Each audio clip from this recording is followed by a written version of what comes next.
Hey, how's it going? How are you? Good. All right. Okay. I'm just my voice is warmed up now. That's good to hear. Yeah, yeah.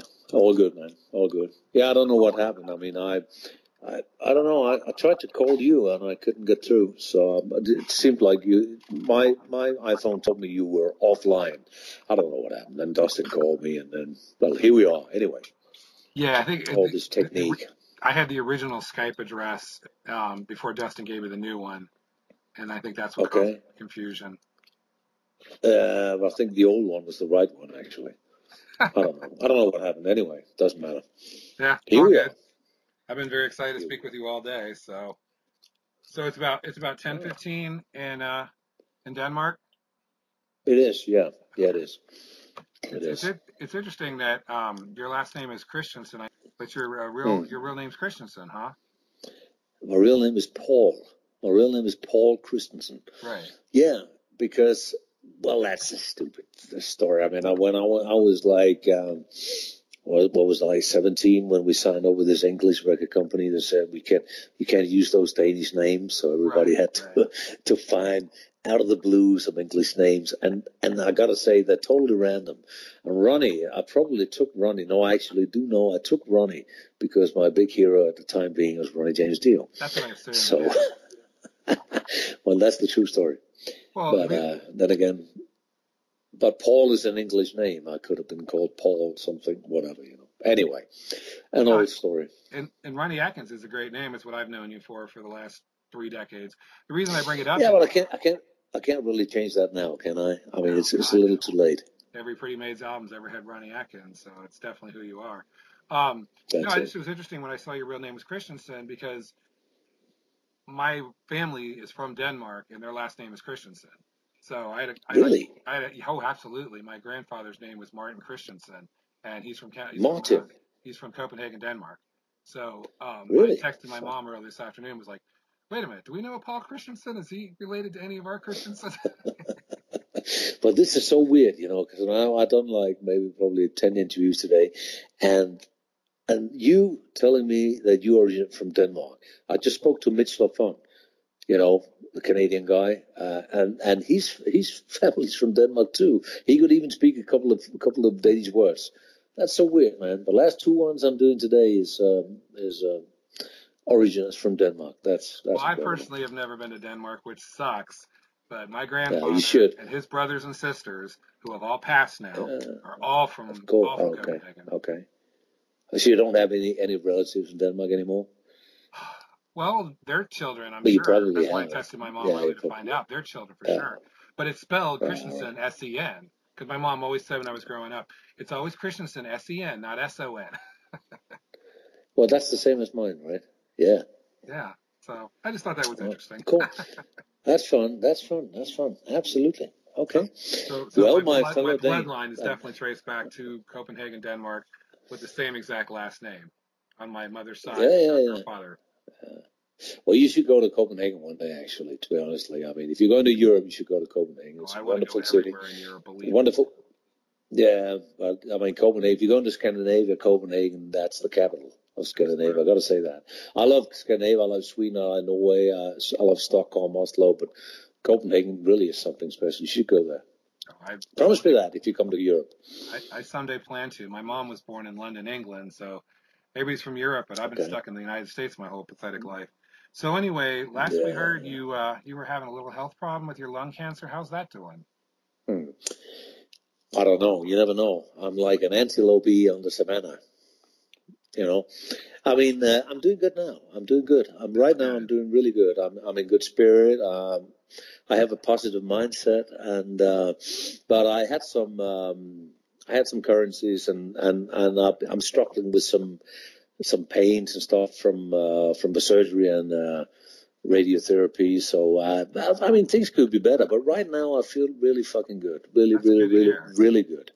So I mean, if this experience taught me something, it is that I got to live in the now, you know, and you learn to like, I guess you learn to appreciate every day, you know, and forget about the little stupid things in life and stuff like that. You know, it's been tough. I got to be honest with you, it's been tough since since I had this diagnosis, for not just for me, but for my family, for my kids, my wife, and stuff like that. But and then all this damn COVID-19 on top, it didn't help the situation. So, but I'm still in treatment. Actually, I'm still having immune therapy, which I'll keep on having.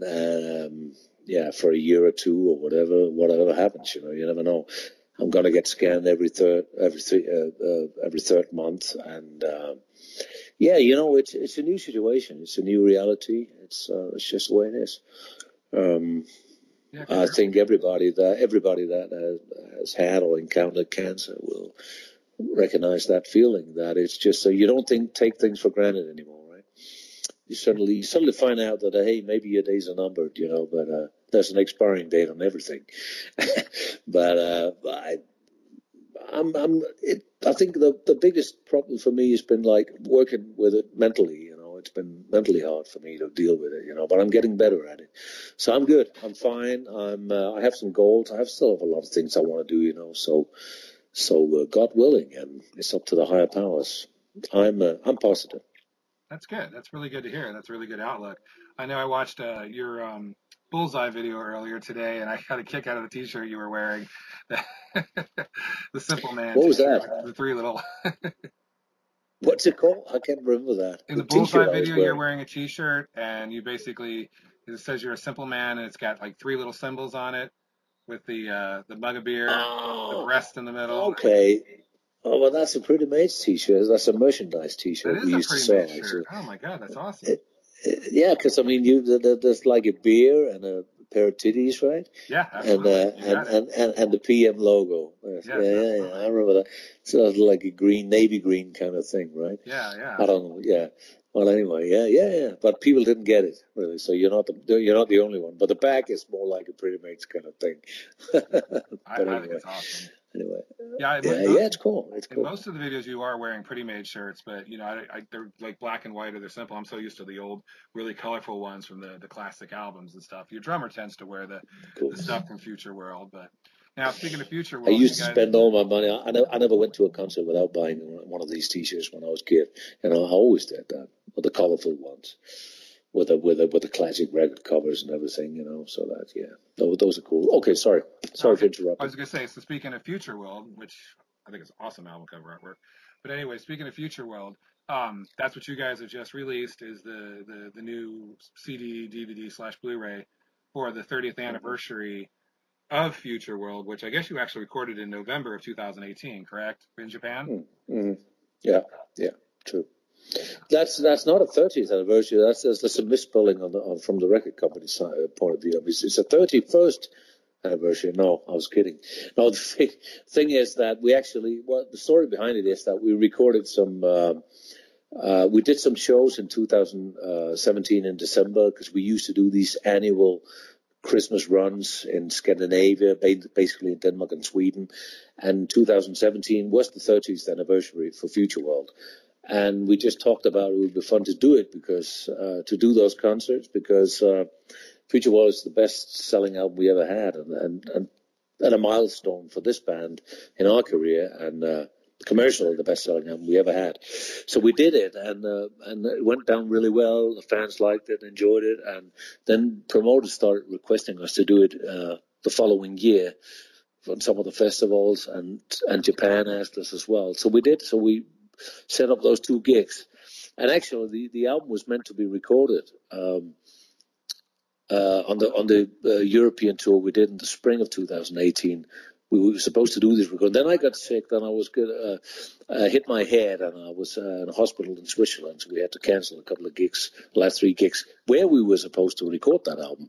So the plan B was ended up being like Japan, which was like an obvious choice because Japan, we never did any live stuff from Japan, really. We did not visually anyway, and that's the end of the story. So we ended up with this plan B kind of thing, doing it in Japan, and we did two nights down there, which were great crowd, and as always in Japan. And Japan has been like our second home country through all these years, because we always had a great following in Japan. It's interesting that you mentioned that Future World was your most successful and best-selling album. I actually thought maybe the newer stuff on Frontiers was actually doing better, but I remember when I first saw that video on MTV for Future World when I was in college, and I was blown away. But it wasn't actually the first time I heard Pretty Maids. I'd actually been a Pretty Maids fan since way back in the day, growing up in California, listening to Metal Shop. I heard City Light back, I think, in Okay. 1983, and Mm-hmm. so I'd been following you guys ever since Red Hot and Heavy, actually. Okay. Have you ever heard Storm Warrior's You cover of City Light? sorry, say it again, please. Ever heard the band from Germany called Storm Warrior, their cover of City Light? No, never. Well, obviously, Never. I mean, Hammerfall, and those and the other bands have covered, Hammerfall and Arch Enemy have covered back to back. But yeah, I know that. but yeah, I know but you that. should Yeah. check in. There's a band from Germany called Storm Warrior, and they did a really good cover of City Light. I never heard that. Well, that's interesting. City Light was one of the first songs we ever did, actually. Well, that's funny because I can hear you've been there all the way then, because not a lot of people are familiar, I guess, with the very first stuff we did, But I think most people always refer to Pretty Maids as the first album was like Red Hot and Heavy, and then came Future World and stuff like that. But anyway, I mean, yeah, it goes a long way back now. I mean, we're fucking old farts in this band, right? Oh yeah. But I mean, I always used to say that Red Hot and Heavy and Future World, those two albums, very much the albums that where we defined ourselves as a band, where we found our musical style, and so those two albums are. And you said that the recent stuff is more popular. Yeah, well. But the difference is that no, Future World was always, but the stuff in the 80s. In the 80s, that's when the major focus was on hard rock and heavy metal. You get played on MTV. That's not the case today, right? And you don't sell physical records as you did back then. Everybody knows that. So that's the major difference. But that said, I still think that what we've done the last 10 years, I'm very proud of, because I think we've been very solid in doing good albums. So, yeah, I'm happy with that. Well, you guys just put out an album in the fall of 2019, The Undress Your Madness, and you actually had 2 great videos from that. But obviously, like you mentioned earlier, because of COVID-19, you really can't tour or do anything with it, right? Yeah, but I mean, that's one of the reasons. But the first reason was that I got hit by cancer, right? So I mean, we actually had a full scale European tour set up for January, February this year. But it was never published, but because this happened to me, so we held it back. And then the promoters and stuff, people saying when I learned that I had to go into chemotherapy and radiotherapy, I said, well, I won't be able to do it. I mean, there's no chance I can do it. So that's why I went public with it, actually. And so that tour never. No, it's very, very frustrating for me as well as for everybody else in the band, or all the guys in the band, because we have a brand new album out like 3, 4, 5, 6, well, half a year ago now, actually, more or less, right? Yeah, but we never played a song live, and then this coronavirus came along and fucked everything up, right. So we had hoped to be able to do some festivals at the end of the festival seasons, like August, September. That's what we were planning for, but that's up in the air as well now, So it's been a horrible year. It has. You can say that again. It's just, I think it's going to have more fun this summer. But it's interesting. Yeah, I actually did, because it was on CBS and Sony. I remember getting my cassette of Red Hot and Heavy. And then I remember being so excited to get a CD of Future World, even though I paid import prices. But that was right around the time CDs were coming out in the 89, 88 time. And of course, I bought my copy of what I thought was Jump the Gun, but in Europe it was Lethal Heroes. I never did understand the whole why we were Lethal Heroes and the rest of the world was Jump the Gun, but I remember getting that on CD. So yeah, yeah, and I've definitely still got all the originals of all those. One of my favorite albums of all time, and I'm still glad you do the song title at least live, is Syndicate. I just think that's a fantastic album from start to finish, even the Thin Lizzy cover. I've always wondered, Syndicate, is that a pun for syndicate? Yeah, that was a game of words. Actually, I think it was it was. It was Michael Fast, our drummer back then, who came up with that title, and we just wrote a song out of that. And the song was written. He just came up with the title for the lyric. Syndicate was like a different album than the ones we've done, because it was a brand new band, because a lot of the old members left the band, and right after after Jump the Gun, because there was a lot of turmoil within the band and our management and stuff like that. Just came to a point where people got fed up, and actually more or less the band was in limbo, but me and Kenny started writing songs, so we actually wanted to go back to a more guitar-oriented album with Syndicate. And I think we did. But times have changed in the meantime from we started writing the album. Things, times changed, Then the grunge came along and stuff like that, So suddenly when the album came out, it was different times. But still, that album was successful for us, especially because of that Thin Lizzy Ballad, because it became a huge hit in Japan and here in Scandinavia as well. But we actually wanted to do a more guitar-oriented album, which I also think it's a great album. I haven't heard it for a long time, but I thought it was very fresh and stuff like that when it came out. Very different from Jump the Gun, which was very produced, and it's a little rougher, I guess. Syndicate. Well, and after this, like I said, the CBS Sony, it became more difficult to get the Massacre imports in the 90s. I was buying Spooked and Scream and some of the other ones. I noticed that there was just I guess Sony put out Red Hot and Heavy and Lethal Hero. Well, we call it Jump the Gun, but whatever we call it, like a 4 little slipcase kind of set. But recently, you guys just put out a kick-ass box set called Blast from the Past, which is already hard to find. I'm looking online to purchase it, and it's like it's sold out everywhere. But that looks like a pretty kick-ass box that you put out, because it's got 12 CDs in it, several of the Massacre albums, all the Frontier albums, of course. And then, of course, it's got, I guess, like a tour book in it. And they're actual jewel cases instead of these stupid cardboard sleeves, which seem to be the box sets anymore doing. Whose decision was that? Was that yours and Ken's to do, or the label, or? Well, the decision was we took the decision to do it, and Frontiers wanted to do it. The thing is that all these albums from Scream and up until what was the last album we did for Massacre was probably Planet Panic. Those albums were still, you could still buy these albums. We never get paid for them, so of course. Somebody was, well, that's the whole fucking business today. I mean, you can buy a lot of pretty much merchandise all over the place, over the internet, but it's not us selling it, it's just crooks, I mean, that's what it is, and the same thing with Massacre. When we joined the company back then, it was probably one of the biggest bootleg companies. They showed us all the bootlegs they had upstairs when we went to see the company first time. I was thinking, wow, that's impressive. Is that the company we signed with? But I don't know. Nobody take responsibility. I just know that those CDs kept being available, and you could buy them on the internet. So I said, but I never get paid for it. So we just got to the point and we said, well, let's put it out, sell it to Frontiers. And suddenly, when we did that deal with Frontiers, you couldn't buy it anywhere anymore, right? So it was just a chance to make a proper release for all of the songs we did in the 90s, as we called the forgotten years, So the fans that we got the last 10 years or so to speak, after we did the Pandemonium album, we had like a Second Arising, and we've seen like a new generation of fans coming along. So we just thought that those people should have a chance to buy the old stuff, to what we did in the 90s, because it wasn't that accessible. You could find it if you went on the internet. You could find all those albums, And I don't know who made the money for it. We didn't. Like I said, I only got piecemeal. I had everything on the CBS Sony stuff on cassette and CD, but then once I got to the mid-90s, it became more and more difficult.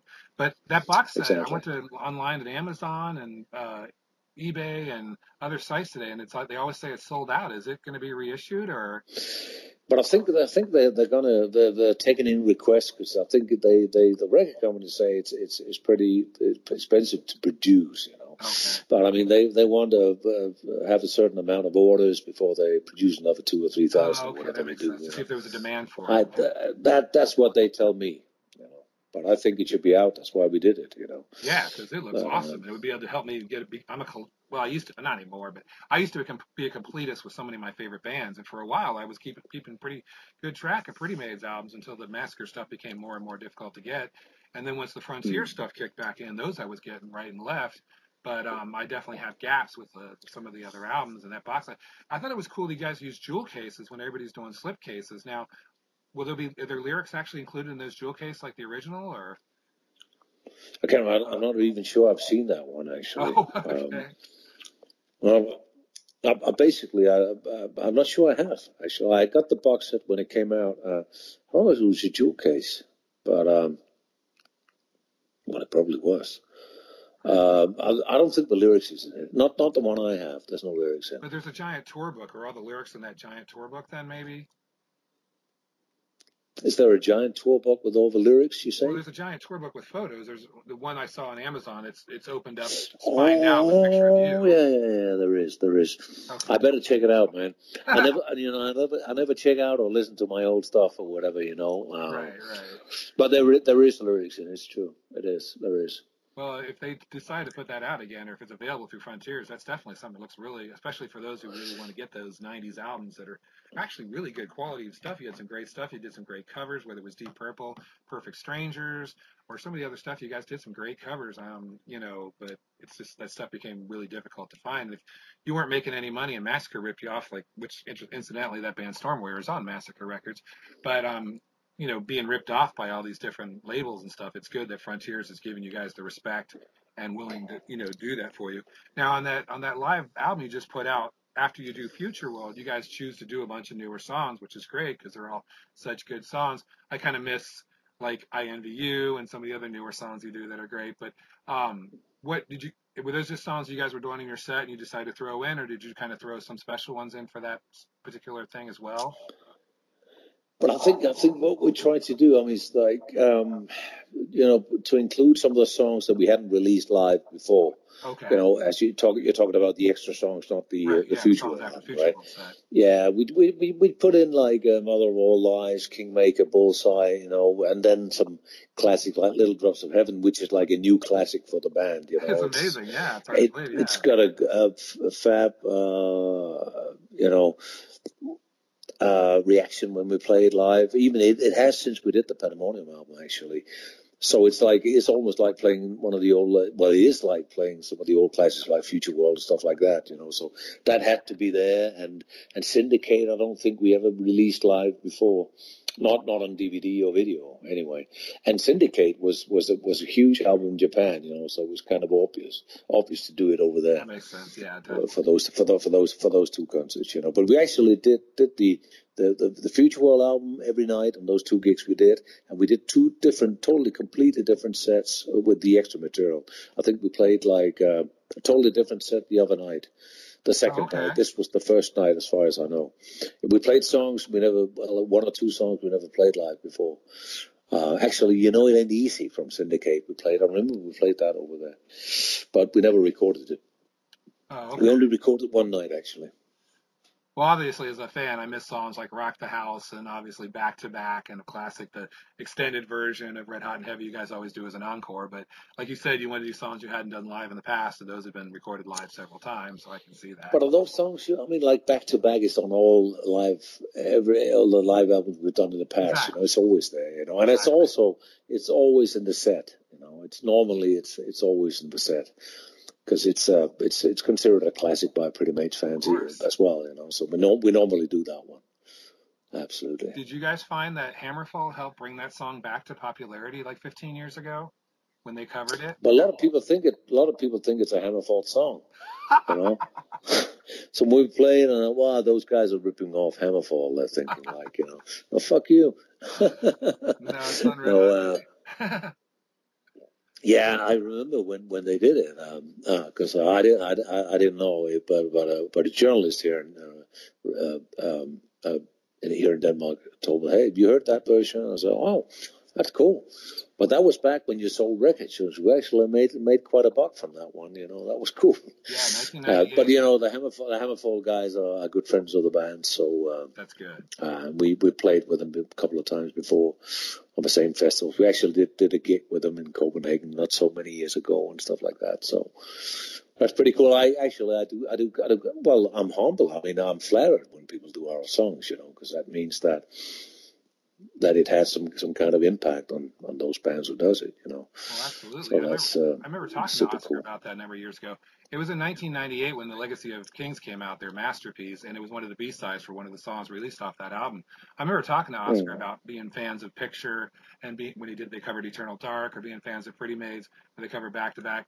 Those songs were borderline speed metal in the early 80s. When you first heard songs like Back to Back, that song was pretty fast. That was even before Halloween. So that was some pretty fast stuff you guys were doing. It was.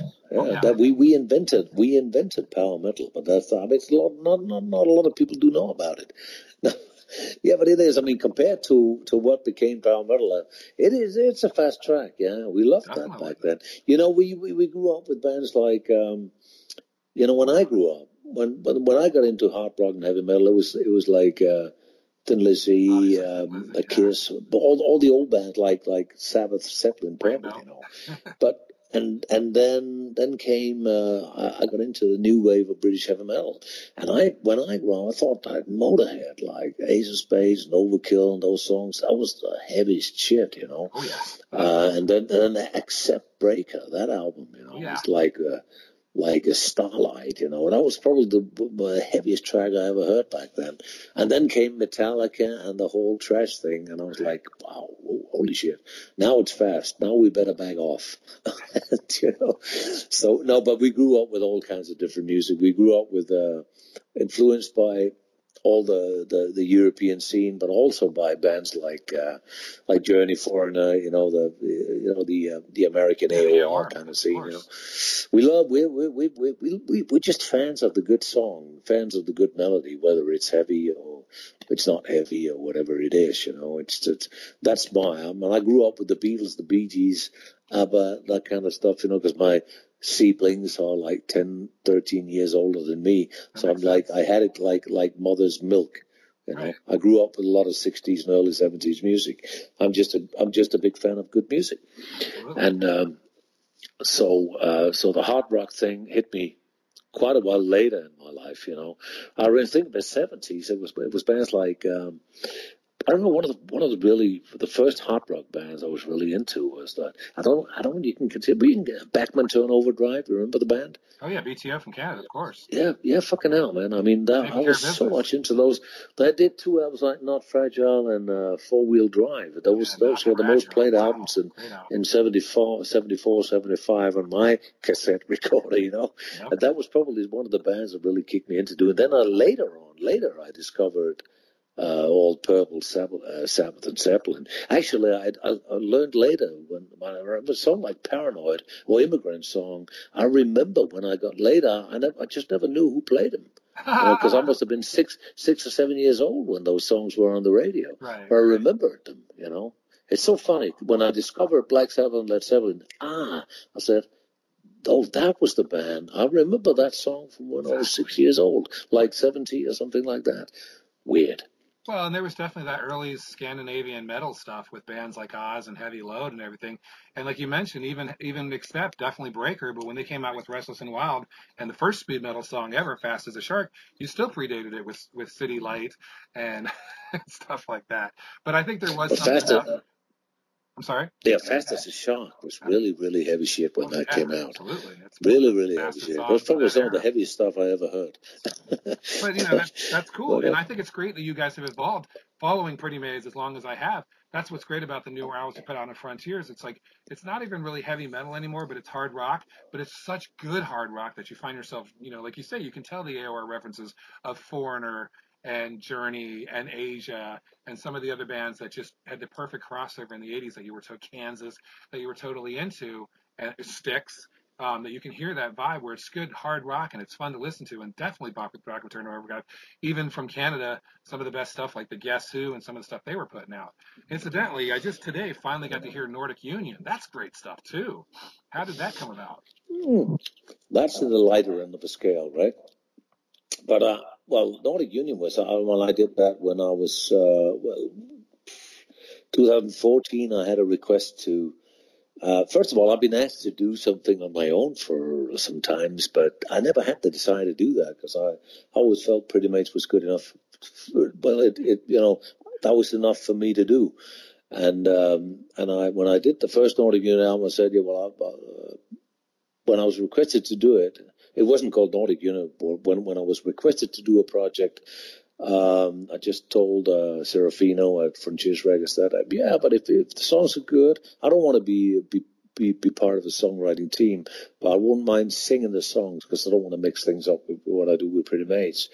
And I had and he came up. He actually suggested another singer, songwriter, producer to do it for me, and I said, well, that's okay. And but what I had was not good. Then I had these two songs from Eric Martinson from Eclipse, who was and the songwriter for that first album. And I thought it was great. The first two songs I heard, so I said, yeah, I'll do that. So that was it's basically just a studio project, that I did for fun. And then we did another one 2 years ago, and good fun, good songs, absolutely. Good songs. But more melodic, the more melodic kind of stuff, But I really like these two albums. So it's really good. There's a lot of good stuff on them. Did you write any of the lyrics for the material with Nordic Union? Yeah, I did. I wrote I think I wrote two on the first album, and actually I wrote more on the last album, the second coming album was the last one. I wrote like 5 or 6 lyrics or something like that. Well, I know, and a little bit of the music on one of the songs. I think I did a middle 8 part or something like that, but that was it. But real quick, how did you work with Tobias Sammet as Avantasia? How did that come about? Mm-hmm. Well, I was just I met Tobias. Actually, he called me back in '99 for the first album, really? The Metal Opera album, and back then I didn't know who he was, or I never heard about the band called Ed Guy, right. And I said, where did you get my phone number from? I said, I got it from this and this guy. And okay. I mean, I wouldn't have done anything back then outside of Pretty Maids, but then I was introduced to him by a mutual friend of ours back in 2012 on this 70,000 tons of metal thing in the Caribbean. Oh, on the ship. Okay, yeah. This cruise thing, right? And he was an old Pretty Maids follower, fan, whatever, and stuff like that. And I met him, and that was cool. So we had a beer and a cigarette, I guess, and stuff like that. And we just had a good chat and stuff like that. And then a couple of months later, I had a song sent from him, and he asked me to sing it. And I said, well, no, he asked me can I send you a song, and would you be interested in singing on it for this Avantasia project?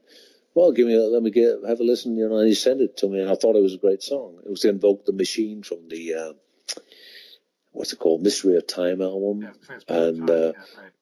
I thought it sounded good, sounded great, and I said I could hear myself doing that, and I did it. And then he asked me a couple of months later if I would be able to do the tour and eventually sing some of the Yolanda parts, and I said, well, I've got to check it out, and if it doesn't conflict with my band and any touring activities, I'd do it.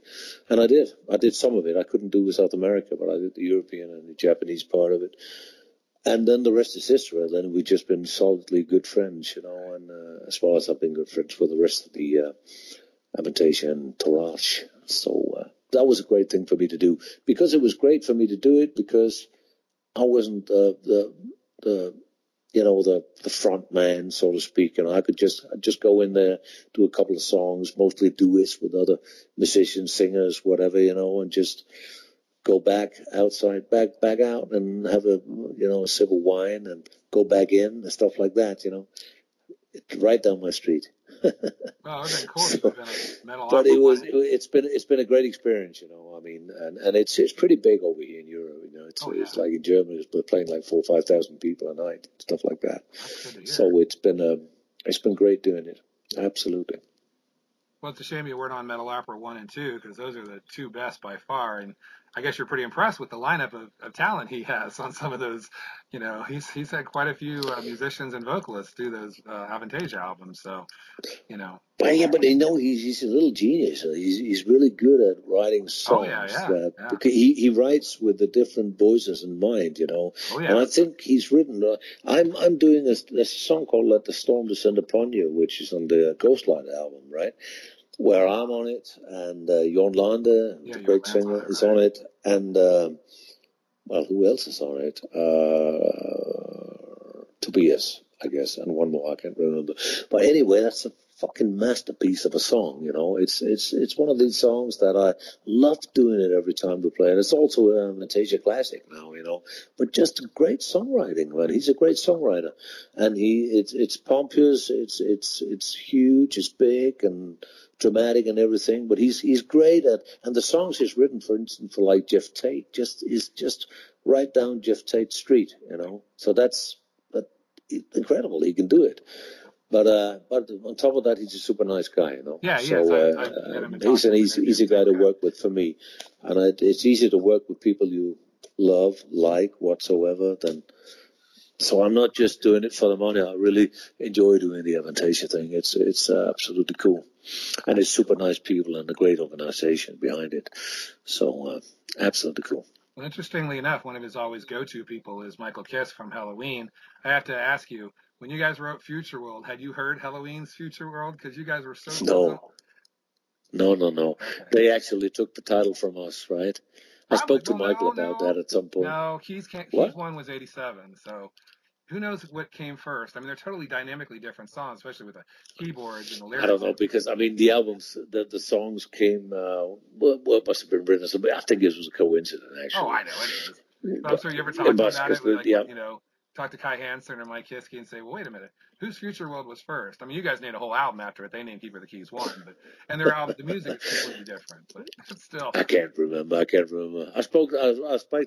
speak to Michael now and then, you know, but he can't remember either, you know. I remember it doesn't really matter. You know, very first saw that video, and I remember my friend was like, oh, it's Future World by Halloween. I'm like, no, it's got keyboards and it's got a whole different beat. It's not Future World. I'm like, it's some other band called Future World. I'm like, it's Pretty Maids, because you were one that got at 2:45 in the morning. Right. Yeah. Get it. But hey, I was cool, like, man. Pretty Maids. So, but no, I've definitely been a fan since the very first time I heard City Light on Metal Shop, and like I said, my very first cassette I definitely bought was Red Hot and Heavy. It was this terrible cassette. It was like beige, and there was no lyrics, there was nothing, and it was like there was space on the end of side B. But I was very grateful to pick up the CD of Future World, and definitely the CD of what we call Jump the Gun. I bought it at Camelot Records like the week it came out or something, and then I've kept up as much as I could, and now I'm back buying the stuff in Frontiers again. But I've always been a fan of yours and Ken's work. I've always been a fan of your vocal style. Just the people always like Pretty Maids. Pretty Maids all in a row. That's kind of a dumb name, but I always thought the name was clever. I always thought the artwork for, even on the box set now, you guys are using the newer logo for the spine, so it doesn't have the original Pretty Maids logo, but the different fonts, so to speak. Yeah. I think that's all cool, and I think it's amazing that you've been doing this since 1981. You've been 82, I guess, but since 1982, you've been consistently singing for a band and putting out albums. Even if you may not be as well known in the States, at least you're known, in Europe and Japan and abroad, and that you kept this going, and now you're fighting cancer and all the other bullshit that's going on with the COVID-19, but you're still got such a good attitude and such a positive attitude to, like you said, live in the now and think good things and all that kind of stuff, which is very noble and admirable. And I find that very honest. Thank you. Well, what else can I do? I mean, I gotta fight this shit, man. Otherwise, I might just sit over in the corner and say, I'm gonna die. No fucking way, man. I got more to give, and that's what keeps me going, and I'm happy that people still enjoy what we're doing. So that's it. I'm not ready to go yet. I'm too young. Still, though I'm 55, I'm still too young. So. That's it. You got to keep up the attitude, right? Definitely.